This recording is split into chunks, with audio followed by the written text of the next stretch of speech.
तो हेलो दोस्त, आपका इस यूट्यूब चैनल निर्माण क्लासेस पर स्वागत है। जैसा कि हम लोग चल रहे थे बायोलॉजी में हम लोग पढ़ रहे थे सेल के बारे में, कोशिका के बारे में, इसके मुख्य भाग के बारे में।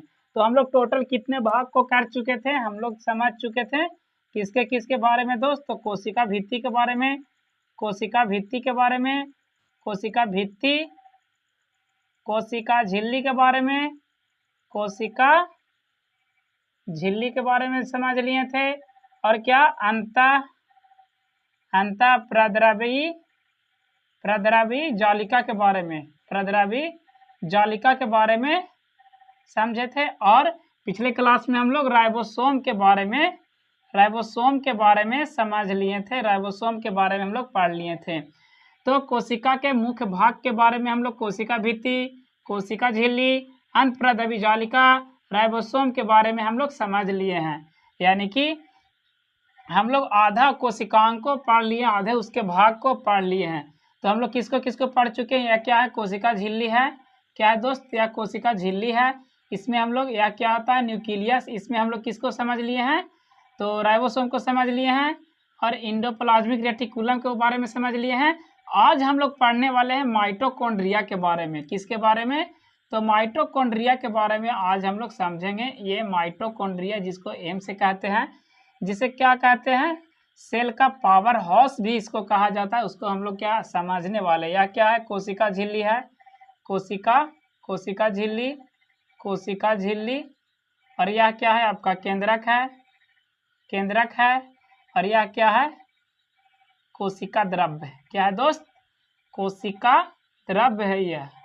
तो हम लोग आज समझने वाले हैं माइटोकॉन्ड्रिया के बारे में। इसको समझने से पहले हम लोग कल जो पढ़े थे राइबोसोम के बारे में, राइबोसोम के एक बार हम लोग रिवीजन कर लेते हैं। तो राइबोसोम कितने प्रकार के होते हैं दोस्त, तो राइबोसोम 2 प्रकार के होते हैं। 70S का प्रोकैरियोटिक राइबोसोम और 80S का यूकैरियोटिक राइबोसोम। इसका कहने का सेंस क्या है कि जो 70S राइबोसोम पाया जाता है वह प्रोकैरियोटिक कोशिकाओं में पाया जाता है, और जो प्रोकैरियोटिक कोशिका मिलती है वह किसके, मोनेरा जगत के जीव में मिलता है।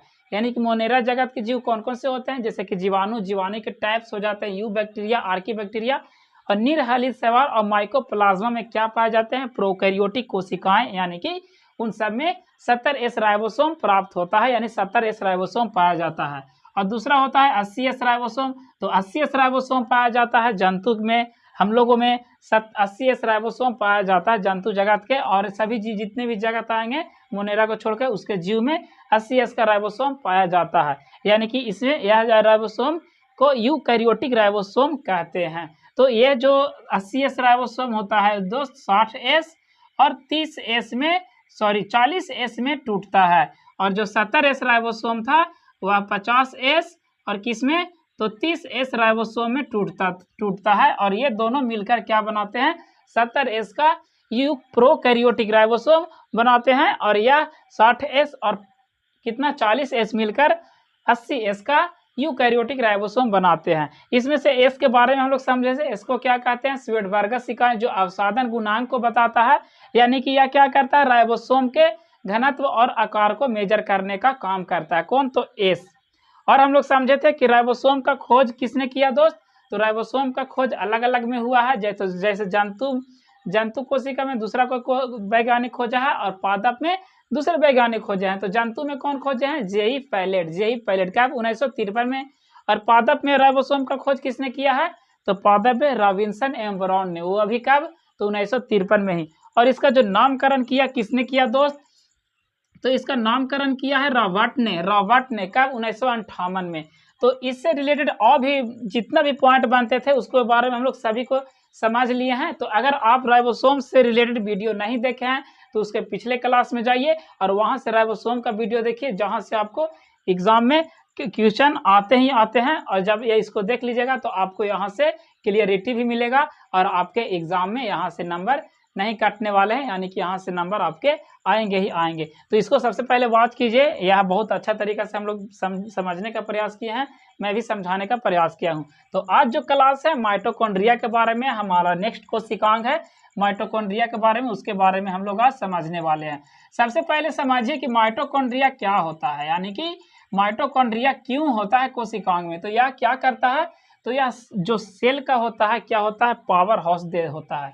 पावर हाउस यानी कि शक्ति, क्या दोस्त, ऊर्जा, ऊर्जा उत्पादन करने का यह क्या होता है, स्थल होता है। क्या, तो माइटोकॉन्ड्रिया यानी क्या क्या करता है, ऊर्जा उत्पादन में हेल्प करता है, ऊर्जा उत्पादन में हेल्प करता है, ऊर्जा उत्पादन में यानी कि ऊर्जा प्रदान करने के काम आएगा। यानी कि किसी भी काम को अगर हम लोग करते करते थक जा रहे हैं, यानी कि हम लोग में क्या हो रहा है, ऊर्जा लॉस हो जाती है, तो वह ऊर्जा हमारे सेल में, हमारे शरीर में कौन बनाने का कार्य करता है, तो आपका माइटोकॉन्ड्रिया उपस्थित होता है। माइटोकॉन्ड्रिया क्या करता है, ऊर्जा उत्पादन, ऊर्जा बनाने का हमारे सेल में काम करता है। यानी कि देख सकते हैं यहाँ अगर ये है तो इसमें बहुत सारा यहाँ पे सेल है, यानी कि बहुत सारे इसमें माइटोकॉन्ड्रिया है। अगर यहाँ पे किसी तरह बाधित हो जाता है, हम लोग किसी काम को हाथ के द्वारा करते हैं तो यह हाथ क्या हो जाता है, काम करना बंद करता है।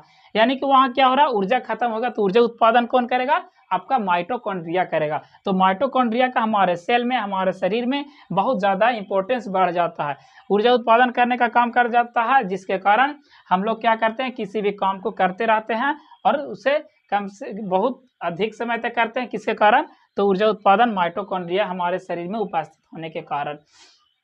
तो यही क्या करता है कि अगर हम लोग थक भी जाते हैं तो कुछ समय बाद क्या होता है, रिलैक्स होने के बाद वह ऊर्जा फिर से हमारे शरीर में, हमारे सेल्स में बनती है और फिर से हम किसी कार्य को करने में कार्यरत होते हैं। तो यह किसके कारण होता है, माइटोकॉन्ड्रिया के कारण। यानी कि जो माइटोकॉन्ड्रिया है हमारे सेल के लिए, हमारे शरीर के लिए एक काफ़ी ज़्यादा इंपॉर्टेंट हो जाता है। तो उसके बारे में हम लोग चलिए समझ लेते हैं, इससे रिलेटेड टॉपिक जो भी बनता है।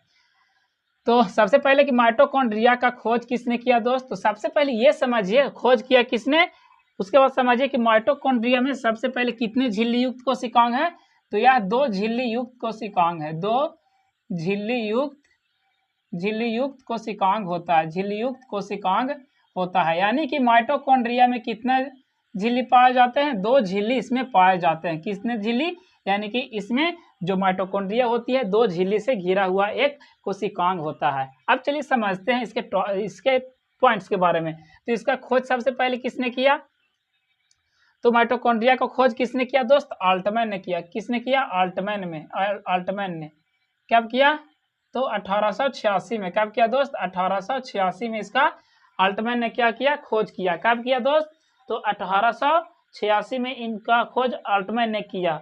उसके बाद इसका नामकरण किसने किया दोस्त, किसका, तो माइटोकॉन्ड्रिया का, तो बेंडा ने। क्या, इसका नाम है बेंडा, उन्होंने क्या किया, माइटोकॉन्ड्रिया का खोज किया। उसके बाद यह क्या होता है, तो यह सेल में, कोशिका में यह क्या होता है, श्वसन स्थल होता है। यानी कि सांस इसके द्वारा ही सेल लेता है। किसमें, यूकैरियोटिक कोशिकाओं में जो सेल श्वसन की क्रिया करता है, किसके द्वारा करता है, तो माइटोकॉन्ड्रिया के द्वारा ही करता है। यानी कि माइटोकॉन्ड्रिया हमारे सेल्स के लिए बहुत ज़्यादा इंपॉर्टेंट कोशिकांग बन जाता है। क्या होता है, यह कोशिका का श्वसन स्थल है, यानी कि श्वास लेना और छोड़ना यह क्या है, इसके द्वारा ही हमारे सेल में होती है। नेक्स्ट पॉइंट क्या है, ऊर्जा युक्त कार्बनिक पदार्थों का ऑक्सीकरण। देख सकते हैं क्या, ऊर्जा युक्त कार्बनिक पदार्थों का ऑक्सीकरण माइटोकॉन्ड्रिया में होता है। यानी कि क्या होता है, माइटोकॉन्ड्रिया में क्या होता है, ऊर्जा का उत्पादन होता है, ऊर्जा युक्त कोशिकाओं का उत्पादन होता है। किसमें, तो माइटोकॉन्ड्रिया में ही। इसलिए इसे कोशिका का क्या कहते हैं, शक्ति केंद्र कहते हैं, पावर हाउस ऑफ सेल कहते हैं, पावर हाउस ऑफ सेल। यानी कि कोशिका का क्या, पावर हाउस, क्या दोस्त, पावर हाउस कहते हैं, कोशिका का शक्ति केंद्र कहते हैं। यानी कि यह क्या करता है, हमारे सेल्स में क्या करता है, पावर, शक्ति देने का प्रदान करता है। यानी कि किसी भी काम को अगर देख सकते हैं कि हम लोग कोई काम को करते हैं तो थक जाते हैं, तो किसी और उसको हम लोग क्या करते हैं, थोड़ा सा रिलैक्स हो जाते हैं, तो क्या होता है, वह ऊर्जा फिर से हमारे शरीर में बन जाती है। तो यह किसका काम जनरली होता है, तो माइटोकॉन्ड्रिया का यह काम होता है। इसे कोशिका का इंजन भी कहते हैं। क्या कहते हैं, इससे कोशिका का इंजन भी कहते हैं। इसे कोशिका का इंजन कहते हैं क्योंकि इसमें क्या होता है, एटीपी संश्लेषणकारी अभिक्रियाएं होती है। क्या होती है, एटीपी संश्लेषणकारी अभिक्रियाएं होती है। क्या होता है, इसमें एटीपी का क्या होता है, एटीपी का संश्लेषण होता है, एटीपी का संश्लेषण होता है। यानी कि एटीपी बनता है, एटीपी का संश्लेषण होता है।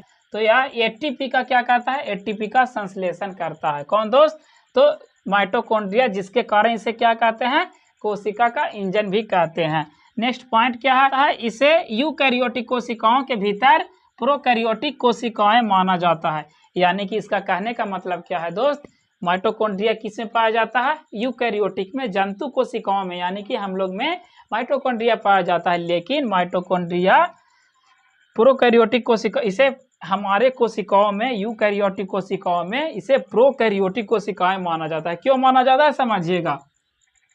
तो यह क्या होता है, इसके पास जो माइटोकॉन्ड्रिया के पास होता है दोस्त, जंतु में, जंतु कोशिकाओं में, तो सबसे पहले यह समझिए कि जंतु कोशिकाएं किस में आते हैं, तो यूकैरियोटिक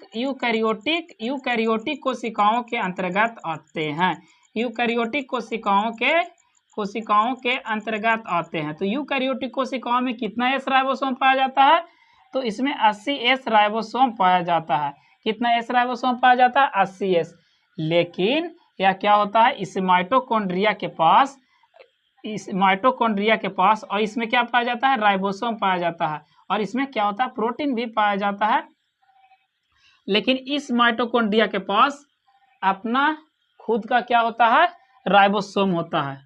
खुद का राइबोसोम होता है जो यूकैरियोटिक कोशिकाओं में ही पाया जाता है। कितना एस, तो यह खुद के पास 70 एस का राइबोसोम पाया जाता है। यानी कि अगर यह क्या करेगा, यहाँ से ऊर्जा प्राप्त नहीं होगा तो यह खुद अपना प्रोटीन बनाएगा और ऊर्जा का उत्पादन कर लेगा। कौन दोस्त, तो माइटोकॉन्ड्रिया। तो इसी कारण इसे क्या कहते हैं, इसे यूकैरियोटिक कोशिकाओं के भीतर प्रोकैरियोटिक कोशिकाएं माना जाता है। प्रोकैरियोटिक क्यों माना जाता है, क्योंकि 70 एस राइबोसोम जो होते हैं प्रोकैरियोटिक कोशिकाओं में एग्जिस्ट करते हैं। लेकिन माइटोकॉन्ड्रिया के पास खुद का क्या होता है, अपना राइबोसोम होता है, 70 एस राइबोसोम होता है, जो खुद से अपना एनर्जी प्रोडक्शन कर सकता है, जिसके कारण इसे यूकैरियोटिक के भीतर प्रोकैरियोटिक कोशिकाएं भी माना जाता है।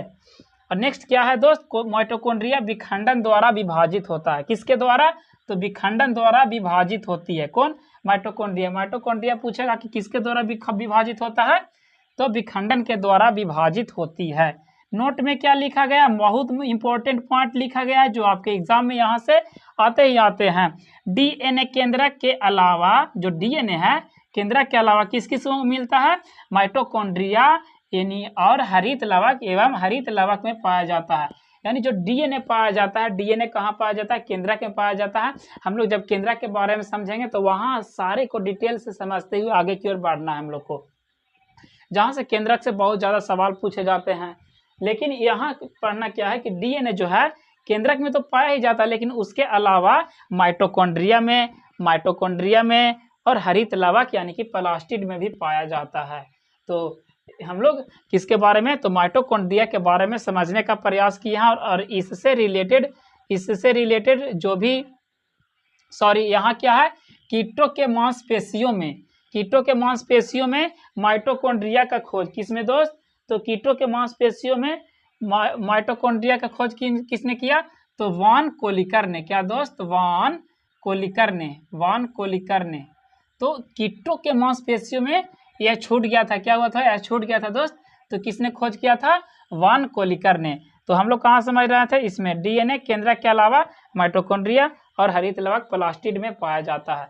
तो हम लोग आज माइटोकॉन्ड्रिया के बारे में समझने का प्रयास किए हैं, जो यह क्या है, हम लोग का एक, हमारे शरीर में हमारे सेल का एक महत्वपूर्ण कोशिकांग निकल कर सामने आता है। तो आज हम लोग माइटोकॉन्ड्रिया के बारे में समझेंगे। कल नेक्स्ट जो हमारा टॉपिक रहेगा उसके बारे में समझते हुए आगे की ओर बढ़ेंगे। तो अब अगर आपको लगता है कि यह वीडियो आपके लिए थोड़ा भी इन्फॉर्मेटिव हुआ हो तो वीडियो को लाइक करें एंड चैनल को भी सब्सक्राइब करें और फॉलो करें।